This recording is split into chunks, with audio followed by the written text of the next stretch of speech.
হেই কিউডিস, কেমন আছো সবাই? তো এই ড্রামাটার আমি থার্ড এপিসোড নিয়ে আসলাম। আর আমি স্টোরেজ খালি করতে গিয়ে আমি ওই পার্টটাকে ডিলিট করে দিয়েছি। তো ওই পার্টে কি হয়েছিল যে ওই সিপাহীটা শিহাওকে যখন শিহাওয়ের দাসী এবং শিহাওকের উপর আক্রমণ করতে যায়, তখন শিহাও বুদ্ধি করে সেই সিপাহীটাকে আঘাত করে, ফলে সিপাহী সেখানে আঘাত হয়ে পড়ে যায়। আর ওই সিনটা ওখানে কাট হয়ে যায়। তো এই ড্রামাটার আমি এখন এক্সপ্লেন করব।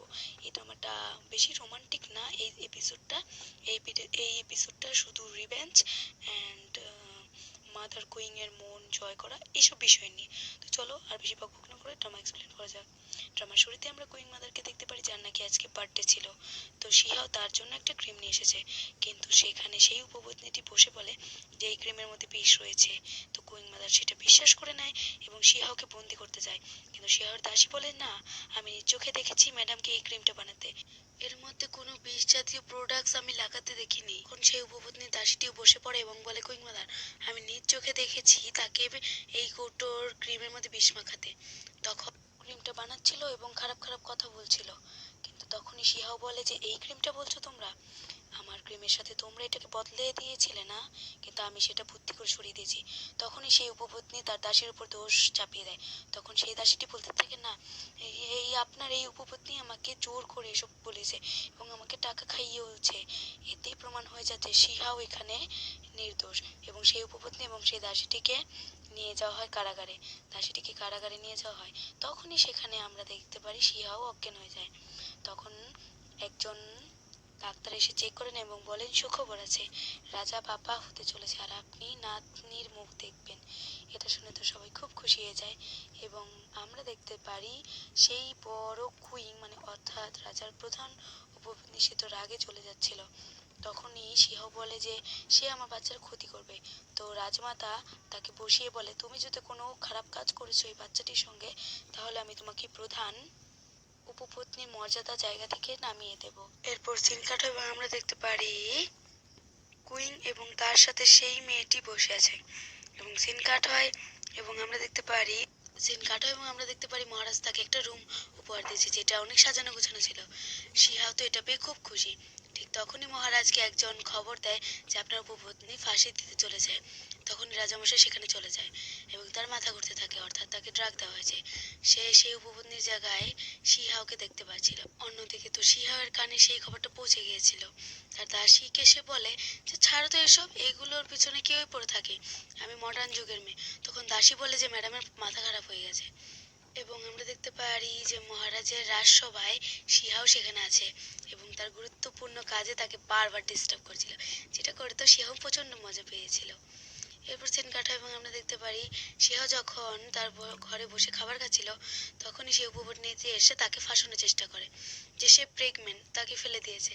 তখন শিহাও তো এমন নাটক করতে শুরু করে যে সে কিছুই জানে না।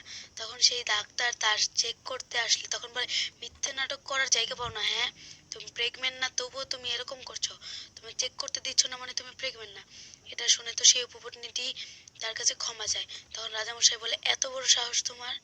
তখন বলে, এবার শিহাওকে চেক করো, শিহাওকেও না পাওয়া গেলে তাকে আমি মেরে ফেলবো। তখন বলে যে না, তার পেটে বাচ্চা আছে এবং একটা নয় বরং দুটো রাজকুমার জন্মগ্রহণ করবে আপনাদেরই প্রাসাদে। এটা শুনে তো কুইং মাদার এবং রাজামশাই দুজনেই খুব খুশি হয়ে যায় এবং বলে, ভালো করে এর খেয়াল রাখবে, এই মেয়েটি কোনো কিছু হলে তোমাকে আমি মেরে ফেলবো। এবং তার দাসীটিকেও বলে যে এই মেয়েটির ভালো করে তোমার রানীর ভালো করে খেয়াল রাখবে, আর না হলে আমি তোমাকে ডেট অফ বার্থ করে দেব। এটা তো শিয়ার খুব ভালো লাগে এবং সে রোমান্টিক মোডে গিয়ে রাজামশাইয়ের কাছাকাছি আসার চেষ্টা করে। অন্যদিকে তো সেই দিকে কুইং রাগে জ্বলতে জ্বলতে তার সেই হাতে থাকা তাবিজটাকে ভেঙে ফেলে। এটা দেখে তো তার দাসী বুঝতে পারে যে ম্যাডামের এখন খুব রাগ হচ্ছে। তখনই আমরা সেই উপপত্নীটিকে দেখতে পারি যে নাকি খুব বাজে একটা অবস্থায় ছিল। তখন কুইং এসে তাকে একটা কৌটা দেয়। তখন সেই উপপত্নীটি সেই কৌটা নিয়ে চাকু নিয়ে শিহাওকে মারতে যায়। তখনই সেখানে রাজামশাই আসে এবং শিহাওকে বাঁচিয়ে নেয় এবং সেই উপপত্নীটিকে সেখানেই মেরে ফেলে এবং ওই উপপত্নীটি মরে যাওয়ার আগে কৌটোটি ফেলে যায় এবং যেটা শিহাও বুঝতে পেরে যায় যে এটা কার কৌটো, এবং এটাও বুঝে যায় যে এর ভিতরে একটা ট্রাক দেওয়া, যার ফলে এই উপপত্নীটি তাকে মারার সিদ্ধান্ত নিয়েছে। তখনই সেখানে কুইং আসে এবং কুইংকে শিহাও একটি মিষ্টির থালি দিয়ে সেখান থেকে চলে যেতে বলে, এবং কুইং সেখান থেকে রাগে জ্বলতে জ্বলতে সেখান থেকে চলে যায়। অন্যদিকে তো শিহাও এটা দেখে খুবই মজা পাচ্ছিল। দিন কাট হয় এবং শিহাও যখন তার দাসীকে নিয়ে সেখান থেকে যাচ্ছিল, তখন কুইং তাকে একটা থাপ্পড় দিয়ে দেয়, বলে এত বড় সাহস রাজামশাইয়ের সামনে আমাকে ইনসাল্ট করা।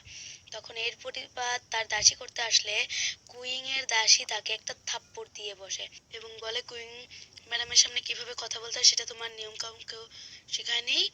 তখনই শিয়াও সেখান থেকে ওঠে এবং সেই দাসীটিকে চড় মেরে বলে, তোমাকে কেউ শেখায়নি যে আমি কোন পদে রয়েছি, তুমি আমার পায়ের ধুলোও না, বুঝলে?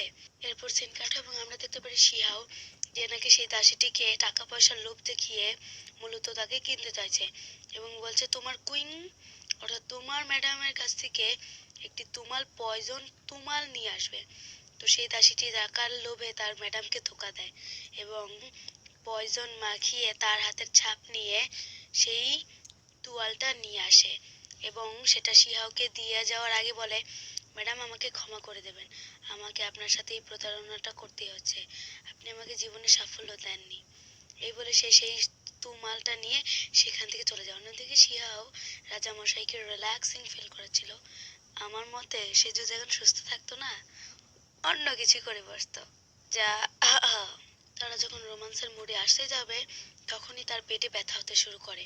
এটা দেখে তো রাজামশাই চিন্তায় পড়ে যায় এবং তাকে তাড়াতাড়ি হসপিটালে নিয়ে যাওয়ার ব্যবস্থা করে এবং তার বাচ্চা হয়। কিন্তু দুর্ভাগ্যবশত তার দুটো নয়, বরং একটি বাচ্চা হয়। আরেকটি বাচ্চা মহারাজ জানতে চাইলে রাজা যখন জানতে চাইলো যে কি হয়েছে তার, তখন বৈদ্যরাজ বলে যে তাকে কেউ পয়জন দেওয়া হয়েছে, তাই সে দুটো বাচ্চার মা হতে পারেনি। যদি বাচ্চাকে বাঁচাতাম তাহলে মা মারা যেত। তখনই রাজামশাই বলে যে কে হতে পারে। তখন সু ইয়াং বলে যে এটা তোমার প্রধান উপপত্নী কুইং হবে। তখন রাজামশাই সঙ্গে সঙ্গে ডেকে নেয় কুইংকে, অর্থাৎ এখন সুহিয়াংই তার ফেভারিট হয়ে গেছে। তো কুইংকে এই বিষয়ে জানালে কুইং বলে, না, এতে আমার কোনো দোষ নেই। কিন্তু বৈদ্যরাজ বলে যে হ্যাঁ, এটা তো কুইং এরই তুমাল।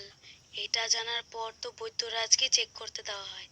তখন বৈদ্যরাজও বলে, হ্যাঁ, এটার মধ্যে সেই অ্যাবর্শন পোশনটা আছে, অর্থাৎ কুইংই এই দোষের অপরাধী, ওনাকে শাস্তি দেওয়া উচিত। তখনই মহারাজ রেগে যায় এবং বলে, তোমার এত বড় সাহস, আমার একজন রাজপুত্রকে তোমার হত্যা করার সাহস হলো কিভাবে? তোমাকে আমি এক্ষুনি মৃত্যুদণ্ড দিব। এই বলে সে সেই দাসীকে বিষ আনার কথা বলে। তখন কুইং বলে যে না, আমি কিছু করি নাই। তখন সেই দাসীটিকে জিজ্ঞাসা করলে সেই দাসীটি বলে যে আমাকে ক্ষমা করে দেন ম্যাম। এটা জানার পর তো কুইং সেখানে বসে কাঁদতে শুরু করে এবং বলে যে আমি আপনাকে পাওয়ার জন্য 16 বছর ধরে চেষ্টা করছি, আপনার মনের মানুষ যেন আর কেউ না হয়।